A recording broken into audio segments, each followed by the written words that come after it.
So even Warren Buffett says the vast majority of people should index, and I agree with him. So are there any questions, or do I have any time? Then again, I have time. So then again, Warren Buffett doesn't index, and neither do I. So I thought I'd tell you why. And then maybe you'll have some more information to decide for yourself what makes sense for you. And in a sense, it shouldn't be that hard. I had a friend who's an orthopedic surgeon and is in charge of a group of orthopedic surgeons, and he asked me to speak to them at a dinner about the stock market. And I said, okay, these are smart, educated guys. They can understand this stuff. And I spoke for about 35 minutes explaining how the stock market worked and everything else. And then I started getting questions along the lines of, oil went down $2 yesterday, what should I do? Or market was up 2% yesterday, what do I do about that? So my interpretation of those questions was I had just crashed and burned. So last year, I was lucky enough to be asked to teach a 9th grade class, a bunch of kids, mostly from Harlem.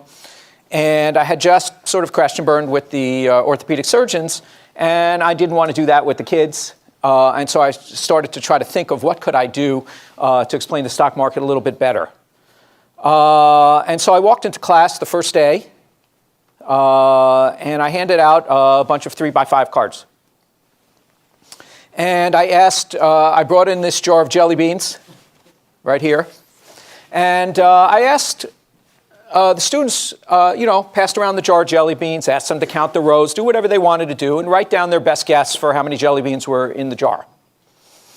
Collected the 3x5 cards. Then I went around the room one by one to each one of the kids in the room. And I said, listen, you can keep your guess, you can change your guess, that's up to you. And I went one by one around the room, asked people how many, and wrote down the various guesses. So it turned out the average of the guesses for the 3x5 cards was 1,771 jelly beans. There are 1,776 jelly beans in the jar, so that was pretty good. The guess when I went around the room, that was 850 jelly beans. And I explained to them that the stock market's actually the second guess. Okay, because everyone knows what they just read in the paper, what the guy next to them said, what they saw in the news, and are influenced by everything around them. And that was the second guess, and that's the stock market. The cold calculating guess, when they were counting rows and trying to figure out what was going on, that's actually was the better guess. That's not the stock market, but that's where I see our opportunity. Once a year in my class at Columbia, at least for the last 5-6 years, somebody raises their hand and asked a question that goes something along the lines, something like this. Hey, Joel, congratulations. You've been doing this for 35 years. And you've had a nice record. But now there are more computers. There's more data. There's more ability to crunch numbers. And kind of isn't the party over for us? Isn't it just more hedge funds? There's just a lot more competition. Isn't the party over for us? So my students are generally second-year MBAs. I'd say average age 27 or so. So I just answer it this way. I tell them, let's go back to when you learned how to read. Let's take a look at the most followed market in the world. That would be the United States. Let's take a look at the most followed stocks within the most followed market in the world. Those would be the S&P 500 stocks. Let's take a look at what's happened since you learned how to read. So I tell them from 1997, when they were 9 or 10, to 2000, the S&P 500 doubled. From 2000 to 2002, it halved. From 2002 to 2007, it doubled. From 2007 to 2009, it halved. And from 2009 to today, it's roughly tripled, which is my way of telling them that people are still crazy. That was just the last 17 years. And I'm way understating the case. Because the S&P 500 is an average of 500 stocks. If you lift up the covers and look underneath what's going on, there's huge dispersion of those 500 stocks between those at any particular time that are in favor and those that are out of favor. And so there's a wild ride going on underneath the covers. If you look under the covers, there's a wild ride of those 500 stocks at any particular time. And that doubling and halving, with the average of 500 stocks really smoothing the ride. So there should be an opportunity. And if you understand what stocks are, and I guarantee my students first day of class, I make a guarantee every year they walk in and I guarantee them this. If they do good valuation work of a company, I guarantee them the market will agree with them. I just never tell them when. Could be a couple weeks, could be 2 or 3 years, but if they do good valuation work, the market will agree with them. Stocks are not pieces of paper that bounce up and down and you put complicated ratios on, like Sharpe ratios or Sortino ratios. Stocks are ownership shares of businesses that you are valuing, and if so inclined, tried to buy at a discount. So if you believe what Ben Graham said, that this horizontal line is fair value, and this wavy line around that horizontal line are stock prices, and you have a disciplined process to buy perhaps more than your fair share when they're below the line, and if so inclined, sell or short more than your fair share when they're above the line, the market is throwing us pitches all of the time. The reason people don't outperform the market, there are behavioral problems, there are agency problems, but it's not because we're not getting those opportunities. I will show you briefly. Let me tell you how we value stocks. It's not very tough, and I think most of you will understand it. And I think the best example that seems to resonate with most people is thinking about buying a house. And to keep the numbers simple, let's say that someone is asking $1 million for the house they want to sell, and your job is to figure out whether that's a good deal or not. So there's certain questions you would ask. One of the first questions I'd ask is, well, how much rent could I get for that thing? Okay? So in other words, if I rented out that $1 million house, how much rent would I collect? If I were going to collect $70,000, $80,000, $90,000 a year, 7, 8, 9% yield on that house, that's one way I might go about valuing it. And what's the next question you would ask? I'm pretty sure I know what it would be. What are the other houses on the block going for, in the block next door, in the town next door? How does this compare? How relatively cheap is this relative to all my current choices? So that's what we do. We look at how relatively cheap is this business relative to other similar businesses, relative to a whole universe of choices that I have. We do that. We also go back in history, look at how this company or this house has traditionally been valued versus other ones in the neighborhood or versus other communities, and how is it being valued now. So measures of absolute and relative value, absolutely cheap, on a rental basis, absolutely cheap or relatively cheap on all different kinds of measures that make sense to you. Now, you wouldn't use any of these measures all by themselves. If you just use relative cheapness, if some of you remember the internet bubble and you bought the cheapest internet stock, that wasn't cheap. It was just cheap relative to all the other crazy priced stocks at the time. But we use our measures of absolute and relative values, checks and balances against each other to try to zero in on fair value.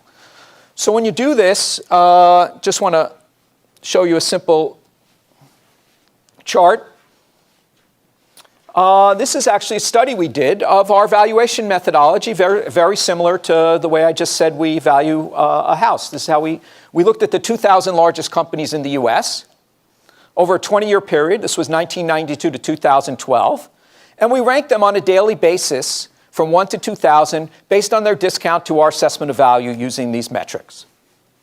The x-axis here, you probably can't see it, is just the valuation percentile. All this means is if you were in the bottom left-hand corner and you were in the first percentile, you're the 20 companies at any particular time out of those 2,000 that measured cheapest according to our measures of absolute and relative value.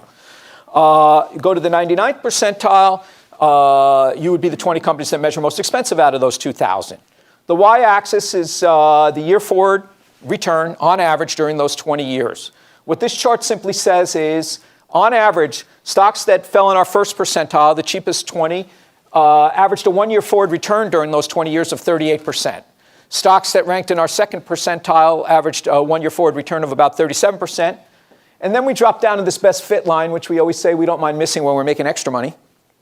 And then as we measure something more expensive, the year forward return drops.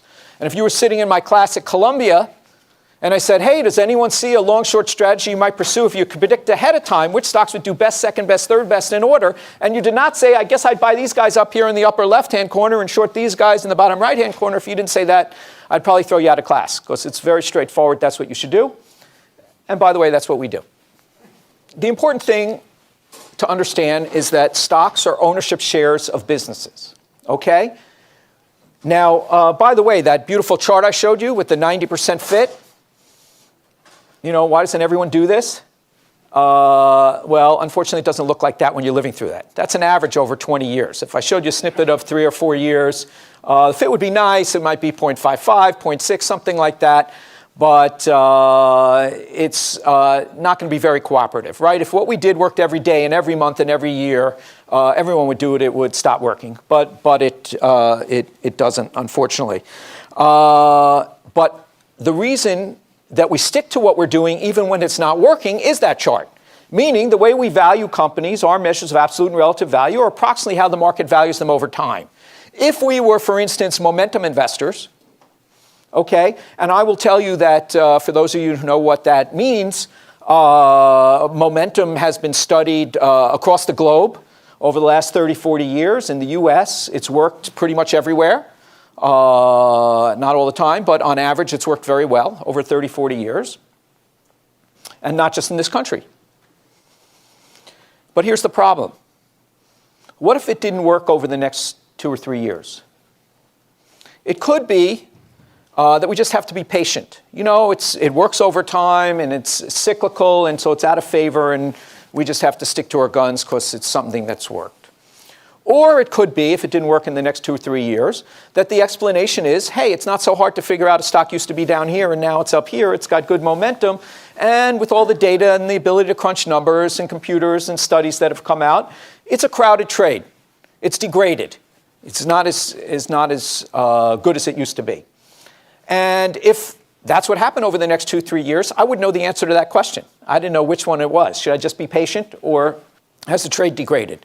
But if you view stocks as ownership shares of businesses that you value and try to buy at a discount, and that doesn't work for a couple of years, I'm not going to change what I'm doing. I'm not going to buy the bottom right-hand corner, you know, buy all the money losers and the companies that don't earn anything or trading at 100 times free cash flow. I'm not going to buy those, even if it works in one particular year, and then sell the ones that are cheap relative to everything, get me high rents and everything else. I'm not going to change my strategy, and I believe that stocks will eventually, not right now, but eventually people will get it right, and I may have to be patient. That's really what I have to do. What that chart tells me is I'm on the right track, meaning that's sort of our true north, and we just have to be patient to get there.